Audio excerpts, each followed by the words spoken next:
السلام علیکم ورحمۃ اللہ وبرکاتہ۔ پیارے ویورز، کیسے ہیں آپ؟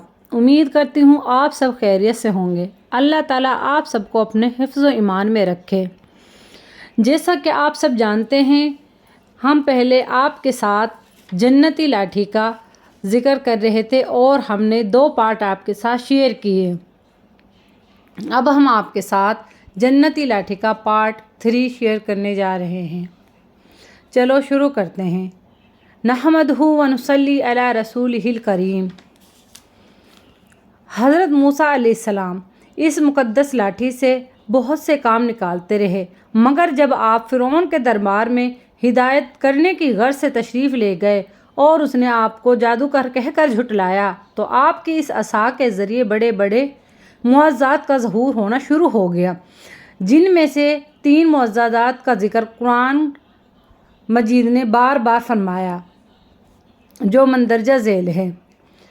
اس کا واقعہ یہ ہے کہ فرعون نے ایک میلہ لگوایا اور اپنی پوری سلطنت کے جادوگروں کو جمع کر کے حضرت موسیٰ علیہ السلام کو شکست دینے کے لیے مقابلے پر لگا دیا، اور اس میلے کے ازدحام میں جہاں لاکھوں انسانوں کا مجمع تھا، ایک طرف جادوگروں کا ہجوم اپنی جادوگری کا سامان لے کر جمع ہو گیا، اور ان جادوگروں کی فوج کے مقابلے میں حضرت موسیٰ علیہ السلام اکیلے ڈٹ گئے۔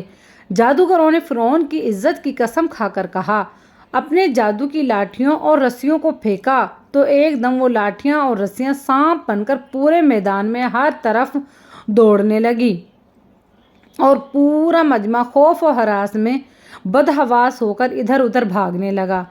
فرعون اور اس کے تمام جادوگر اس کرتب کو دکھا کر اپنی فتح کے گھمنڈ اور غرور کے نشے میں مست ہو گئے، اور جوش و شادمانی سے تالیاں بجا بجا کر اپنی خوشی کا اظہار کرنے لگے کہ اتنے میں ناگہاں حضرت موسیٰ علیہ السلام نے خدا کے حکم سے اپنی مقدس لاٹھی کو ان سانپوں کے ہجوم میں ڈال دیا، تو یہ لاٹھی ایک بہت بڑا اور نہایت خوفناک اژدہا بن کر جادوگروں کے تمام سانپوں کو نگل گیا۔